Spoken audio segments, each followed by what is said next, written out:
Yes students, आज हम बात करते हैं फिजिक्स के एक चैप्टर की। उसका नाम है सेमीकंडक्टर। सेमीकंडक्टर जो चैप्टर है वो इस पीरियोडिक टेबल से आपको जल्दी इजीली समझ आ जाएगा। इसका वैसे कॉन्सेप्ट अगर आपको क्लियर हो गया तो इस चैप्टर में कहीं कोई दिक्कत नहीं आने वाली। ये पूरा चैप्टर जो है वो इस 3 ब्लॉक पे डिपेंड कर रहा है। टोटल हमारे पास ये 18 है। ये पीरियोडिक टेबल है, इसके अंदर अगर आप देखेंगे तो आपके पास ऐसे करके 18 कॉलम बने हुए हैं, जिसके अंदर हमारे पास ये 3 कॉलम जो है वो काम के हैं। इसको बोलते हैं थर्ड ग्रुप, इसको बोलते हैं फोर्थ ग्रुप और इसको बोलते हैं फिफ्थ ग्रुप।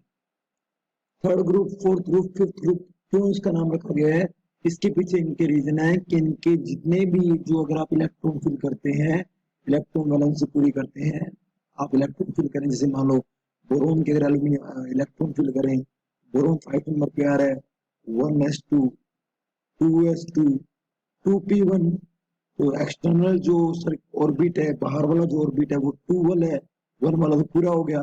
2 वाले में कितने इलेक्ट्रॉन है? 3 इलेक्ट्रॉन है, इसलिए थर्ड ग्रुप में है। कार्बन को चौथे ग्रुप में इसलिए रखा है, इसके एक्सटर्नल में 4 इलेक्ट्रॉन है। नाइट्रोजन को इसलिए फिफ्थ ग्रुप में रखा है, इसके अंदर 5 इलेक्ट्रॉन है। इसके अंदर एक्सटर्नल में 6 इलेक्ट्रॉन है, इसके अंदर 7 है। और ये हमारे आइडियल गैस है, इनके हमारे बाहर वाले में जो भी ऑर्बिट होगा इसके अंदर 8 इलेक्ट्रॉन होंगे। तो इस तरह इनको हमने अरेंज कर रखा है। तो अब एक बात करते हैं, इसका मतलब ये जितने भी एलिमेंट है उन सबके एक्सटर्नल में 3 इलेक्ट्रॉन होंगे, क्योंकि सारे सारे कौन से ग्रुप के हैं? थर्ड ग्रुप के हैं। और इनके अंदर कितने होंगे? 5 होंगे, क्योंकि सारे सारे किस में है? फिफ्थ ग्रुप में। और ये जो बीच वाला है दोनों के, इसके अंदर एक्सटर्नल में 4 इलेक्ट्रॉन होंगे, इसलिए कौन से ग्रुप में है? फोर्थ ग्रुप में है। अब ये चैप्टर कहता है, ये चैप्टर ये कहता है कि मान लो मटेरियल्स का अगर डिवाइडेशन किया जाए, मटेरियल्स का अगर डिवाइडेशन करें तो 3 टाइप के मटेरियल बनेंगे। एक जिनमें करंट फ्लो होती है, जिनको बोलते हैं कंडक्टर या मेटल्स। एक जिनमें करंट फ्लो नहीं होती, उनको बोलते हैं इंसुलेटर। और एक जिनके अंदर करंट फ्लो किसी स्पेशल कंडीशन में होती है, नॉर्मल कंडीशन में नहीं होती, तो वो स्पेशल कंडीशन वाले जिनमें करंट फ्लो करा सके, ऐसे मटेरियल को बोलते हैं सेमीकंडक्टर। हम ये कंडक्टर, सेमीकंडक्टर, इंसुलेटर का डिवाइडेशन करेंगे 2 बेस पे। एक तो करेंगे बैंड थ्योरी के बेस पे। बैंड थ्योरी क्या कहती है? इनके अंदर इलेक्ट्रॉन किस तरह होंगे, सेमीकंडक्टर में इलेक्ट्रॉन किस तरह होंगे, और इंडक्टर में जो इलेक्ट्रॉन्स का सीक्वेंस होगा वो किस तरह होगा। एक तो बैंड थ्योरी के बेस पे बोलेंगे कि मटेरियल्स का डिवाइडेशन किस तरह किया गया है। दूसरा हम इसके अंदर बोलेंगे कंडक्टिविटी के बेस पे। एक तो डिवाइडेशन पढ़ेंगे बैंड थ्योरी के बेस पे, बैंड थ्योरी क्या है इसको हम डिटेल में पढ़ेंगे। दूसरा हम बात करेंगे कंडक्टिविटी की, कौन कितना करंट फ्लो करवाने में हेल्प करता है, कितना उनका करंट के अंदर कॉन्ट्रीब्यूशन होता है। तो कंडक्टिविटी की बात करें तो नॉर्मल सी बात है, साफ पता लग रहा है कि अच्छे कंडक्टर है तो इनकी जो कंडक्टिविटी है बहुत ज्यादा है और इनकी रेजिस्टिविटी जो है बहुत कम है। अब ये कंडक्टिविटी रेजिस्टिविटी क्या है इसको मैं पहले एक्सप्लेन कर देता हूँ। आपने थोड़ा बहुत 9th-10th के अंदर बेसिक के अंदर आपने ओम्स लॉ पढ़ा होगा। ओम्स लॉ क्या कहते हैं कि V डायरेक्टली प्रोपोर्शनल है I के, और यहाँ एक कांस्टेंट आता है वो है रेजिस्टेंस। तो V इज इक्वल होगा IR। R यहाँ जो रेजिस्टेंस है वो ना तो V पे डिपेंड करता है ना I पे, क्योंकि R तो यहाँ कांस्टेंट की फॉर्म में आया है। तो R यहाँ है क्या? R जो है यहाँ पे वो R यहाँ पर है रेजिस्टेंस, जिसकी यूनिट है ओम। आर डिपेंड किस पे करता है? आर की डिपेंडेंसी अगर आपको याद हो, आपने पढ़ी हुई है, आर वायर के लेंथ के प्रोपोर्शनल है और उसके क्रॉस सेक्शन एरिया के इनवर्सली प्रोपोर्शनल है। जितनी वायर मोटी होगी उतना रेजिस्टेंस कम होगा, जितनी वायर लेंथ में होगी उतना रेजिस्टेंस ज्यादा होगा। फिर यहाँ एक कांस्टेंट आता है रो, वो है स्पेसिफिक रेजिस्टेंस। और स्पेसिफिक रेजिस्टेंस की बात करें, अगर मैं यहाँ से रो को अलग करूं तो वो बनेगा RA/L।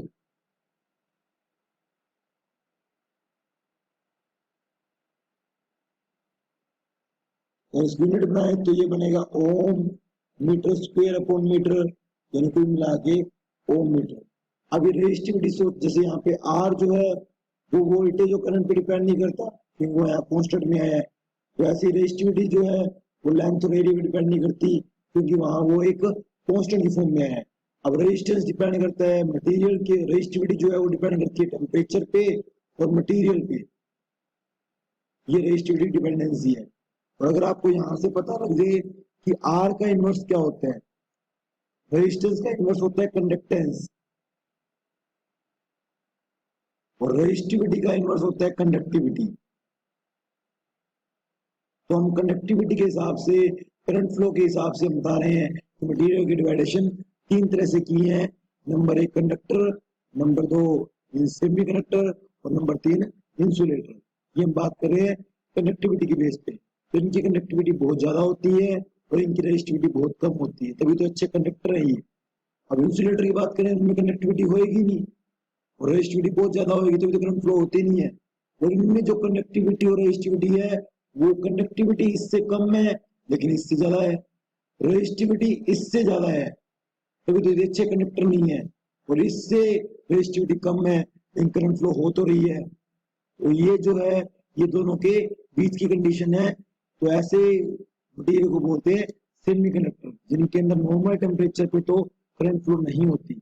Normal temperature, normal situation में तो करंट फ्लो नहीं होती, लेकिन कुछ स्पेसिफिक केस लगा के, टेम्परेचर बढ़ा के या फिर डोपिंग करके, डोपिंग क्या है वो इस चैप्टर में हम पढ़ेंगे, डोपिंग करके भी हम करंट में इंक्रीमेंट कर सकते हैं। डोपिंग का मतलब मिक्सिंग करके।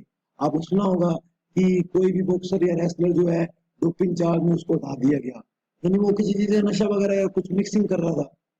तो इसलिए डोपिंग हम मिक्सिंग करके कुछ इसकी कंडक्टिविटी बढ़ा सकते हैं।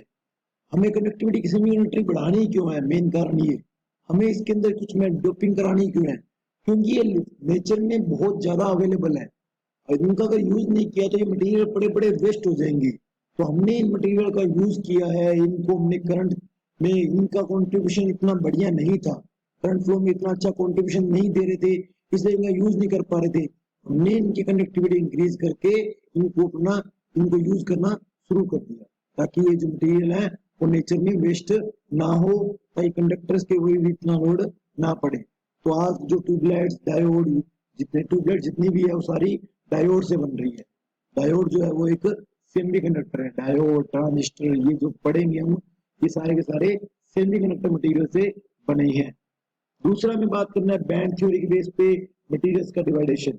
बैंड थ्योरी का मतलब क्या है, जैसे आप कभी इलेक्ट्रॉन फिल करते हो तो इलेक्ट्रॉन फिल करते टाइम हर एक की एक एनर्जी होती है, तो वो जो एनर्जी है वो उस मिलकर क्या करती है, बैंड क्रिएट करती है। तो इलेक्ट्रॉन के जो एनर्जी लेवल है वो एक बैंड क्रिएट करते हैं, इसको बोलते हैं एनर्जी बैंड। एनर्जी बैंड के बेस पे भी मटेरियल 3 टाइप के हैं, एक कंडक्टर है, एक इंसुलेटर है और एक सेमीकंडक्टर है। तो कंडक्टर में क्या होगा कि एक तो वैलेंसी बैंड के इलेक्ट्रॉन और एक कंडक्शन बैंड के इलेक्ट्रॉन, वो एक दूसरे के ऊपर ओवरलेपड होते हैं। ओवरलेपड मतलब एक दूसरे से बिल्कुल ज्वाइंट ही होते हैं। अभी कौन से हैं ये, वैलेंस बैंड कौन सा है, वो कंडक्शन बैंड क्या है, और ये बीच को बोलते हैं बैंड गैप। मैं पहले बात करता हूँ कि बैंड क्या है। बैंड का मतलब जब आप इलेक्ट्रॉन फिल करते हैं तो हर एक इलेक्ट्रॉन की एक फिक्स एनर्जी होती है, वो उस एनर्जी लेवल के हिसाब से एक बैंड क्रिएट करता है, एक लेवल क्रिएट करता है। वो जो लेवल है जो उसने क्रिएट किया है अपनी एनर्जी के अकॉर्डिंग, वो है बैंड। बैंड 3 टाइप के होते हैं, वैलेंसी बैंड, कंडक्शन बैंड और बैंड गैप।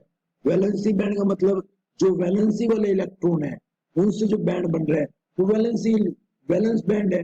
जो इलेक्ट्रॉन उसके खुद के हैं, जितने इलेक्ट्रॉन मटेरियल के अंदर होते हैं वो सारे के सारे वैलेंसी बैंड में होते हैं, यानी ये फुली फिल होता है।